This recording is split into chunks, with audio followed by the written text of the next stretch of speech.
मेरे बहुत बहुत प्यारे साथियों, आप सभी को डॉक्टर विजय अग्रवाल का बहुत बहुत प्यार भरा नमस्कार। मित्रों, आज 25 जून 2018 है और आज के इस FEIS.com के लाइव मैनेजमेंट में मैं आप सभी का हार्दिक रूप से स्वागत करता हूं। और चूंकि 2 दिनों के बाद अपनी मुलाकात हो रही है, इसीलिए एक बार और आप सबका हार्दिक रूप से अभिनंदन भी करता हूं।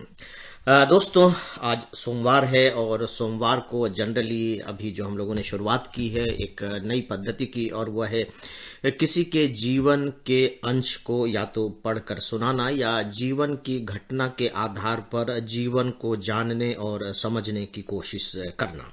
तो मैं आज भी आपके सामने एक महान वैज्ञानिक के जीवन के 2 अलग अलग छोटे छोटे अंश प्रस्तुत कर रहा हूं। 2 अलग छोटे छोटे इसलिए मैं कह रहा हूं कि उसमें आपको जीवन के 2 अलग अलग पक्ष दिखाई देंगे। और ये जो वैज्ञानिक है दोस्तों, ये हैं गगलिल्मो मार्कोनी। पहला जो नाम का इनका जो हिस्सा है गगलिल्मो, ये आपने शायद नहीं सुना होगा, नहीं पढ़ा होगा, लेकिन मार्कोनी साहब का नाम तो सुना ही होगा। रेडियो जिसे कहते हैं, ट्रांजिस्टर कहते हैं, बेतार का तार कहते हैं, उसका आविष्कार करने वाले मार्कोनी रहे हैं। और आप कल्पना करके देखिए कि 1909 में जब इन्हें नोबेल प्राइज दिया गया था, तब मार्कोनी जी की उम्र केवल 35 इयर्स थी। 35 इयर्स की एज में इन्हें नोबेल प्राइज मिला था अपने इस आविष्कार के लिए। मित्रों, ये इटली के रहने वाले थे और बचपन से ही बहुत धुनी थे, बहुत ही धुनी। बचपन से ही चरित्र में कुछ ऐसी चीजें रिफ्लेक्ट होने लगती हैं जिससे कि आप अनुमान लगा सकते हैं कि यह जो बच्चा है वो कहाँ जाएगा, क्या करेगा, कितना ऊपर तक उठेगा। लेकिन उसके लिए बहुत बारीक दृष्टि की जरूरत पड़ती है। लेकिन जब हम कोई भी काम शुरू में करते हैं तो देखिए, अगर आप बड़ा काम करने जा रहे हैं, कुछ और उससे भी बड़ी बात है कि कुछ अजूबा काम करने जा रहे हैं, तो आपको सपोर्ट नहीं मिलता है, क्योंकि हर कोई उसके प्रति आशंकित रहता है। यहां तक कि जब आप उसे संपन्न भी कर लेते हैं, पूरा भी कर लेते हैं, तो लोगों को उतनी आसानी से यकीन नहीं होता कि सच में ऐसा होता भी होगा। आप कल्पना करके देखिए कि अभी तो चलिए आपको ये बड़ी सरल सी चीज दिखाई दे रही होगी कि रेडियो बज रहा है, एक डब्बा सा है, उसमें से एक आवाज निकल रही है और आप उन आवाजों को बदल भी सकते हैं, अपनी पसंद की आवाज सुन सकते हैं। अब हमारी जिंदगी में वो चीज इतनी ज्यादा शामिल हो गई है, घुल मिल गई है कि हमें ये कुछ अजूबा सा नहीं लगता। लेकिन सोच करके देखिए कि शुरुआत जब इसकी हुई होगी तो लोगों ने कैसे इस पर विश्वास किया होगा, और अगर विश्वास कर भी लिया होगा तो उनके दिमाग में कितनी आशंकाएं इसको लेकर के पैदा होती होंगी। और फिर जिसने यह आविष्कार किया है, जिसने अपनी पूरी जिंदगी इसमें खपा दी है, जो उसके जीवन का सपना रहा है और उस सपने को उसने साकार कर लिया है, पता लगा कि उसे आलोचनाओं का सामना करना पड़ रहा है, लोग उसे स्वीकार करने को तैयार नहीं है। सोच करके देखिए कि उस समय कैसा लगता होगा, क्योंकि उसकी तो पूरी जिंदगी की आप कह लीजिए कि जो कमाई है, जिंदगी की उसकी जो मेहनत है, वो खत्म हो रहा है। लेकिन किसी न किसी तरह उसका भी मुकाबला किया जाता है, लोग करते ही हैं और अंत में वे अपने आप ही यूं कह लीजिए कि सही सिद्ध हो जाते हैं। तो मित्रों, ऐसे ही मार्कोनी साहब के बारे में मैं 2 अंश आपको पढ़कर सुना रहा हूं। दोनों अलग अलग टुकड़े हैं और दोनों में आपको जीवन के 2 अलग अलग पक्ष दिखाई देंगे। आइए पहला भाग में पढ़ता हूं। अब तक मार्कोनी का नाम इंग्लैंड में मशहूर हो गया था, हालांकि जनता अब भी उनके आविष्कार के बारे में शंकित थी। शायद ही कोई जानता था कि मार्कोनी देखने में कैसा है। वह कभी कभी ही बाहर निकलता था। मां लंदन में उसके पास ही रहने लगी थी। उनके साथ कभी वह किसी संगीत समारोह में चला जाता या इतालवी राजदूत के स्वागत समारोह में, जैसा कि मैंने बताया था कि इटली के रहने वाले थे। लेकिन चटक मटक वाली पार्टियों में जाने से वह कतराता रहता था, क्योंकि वह जानता था कि इस तरह की पार्टियों में उसका समय व्यर्थ ही नष्ट होगा। इसके अलावा उसे यह भी डर था कि एक बार बड़ों का परिचित हुआ कि वे उसका फायदा उठाने की भरपूर कोशिश करने लगेंगे। उसका आविष्कार व्यापारिक दृष्टि से दुनिया का सबसे बड़ा आविष्कार था, जिसकी खपत सारी दुनिया में होनी थी। इसलिए वह जहां तक हो सके बड़े बड़े व्यापारियों के चंगुल से बचना चाहता था। ये एक भाग है मित्रों। मैसेज बिल्कुल स्पष्ट है, मुझे उसकी व्याख्या करने की बिल्कुल भी जरूरत नहीं है। अब आप देखिए कि उसका सेकेंड पार्ट क्या है। वास्तव में गली कूचे का साधारण जन भी अब मार्कोनी की तरफ खींचने लगा था।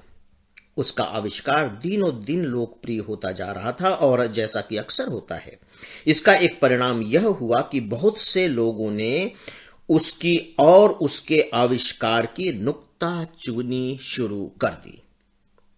हवा के पार तार विषय पर रॉयल सोसाइटी ऑफ आर्ट्स में एक प्रोफेसर ने अपना शोध पत्र पढ़ा, जिसमें उसने श्रोताओं को बताया कि असल में बेतार का तार नाम की कोई चीज नहीं है, क्योंकि मार्कोनी अपने उपकरण में तो तार का उपयोग करता ही है। आप देखिए कि किस तरह से बेसिर पैर की आलोचनाएं हो रही हैं, जबकि बेतार की जो बात थी वो एक मैसेज को बिना किसी तार के सहारे दूसरे स्थान तक पहुंचाने की बात थी, कि वहां कोई तार का जुड़ाव नहीं है। लेकिन चूंकि आलोचना करना है तो वो कह रहे हैं कि भैया जिस मशीन से वो तार संदेश भेजता है उसमें तो तार लगे हुए हैं, उसमें तो वायर हैं। देख रहे हैं आप कैसे बेसिर पैर की आलोचनाएं होती हैं।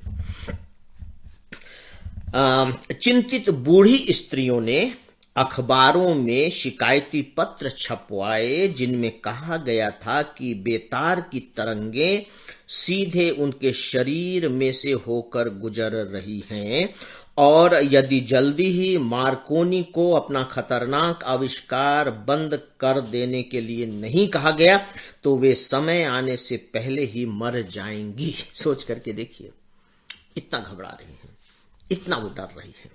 देख रहे हैं मित्रों, जब कहते हैं कि रेल का आविष्कार हुआ था भारत में और जब रेल का इंजन चला था, तो जब रेल का इंजन गुजरते हुए आबादी वाली एरिया से गुजरता था तो लोग भाग जाते थे, कहते थे कि ये भूत आ गया है, भूत आ गया है, भागो नहीं तो इसकी नजर पड़ जाएगी, ये पकड़ करके ले जाएगा। इस तरह की स्थितियां शुरू में होती थी।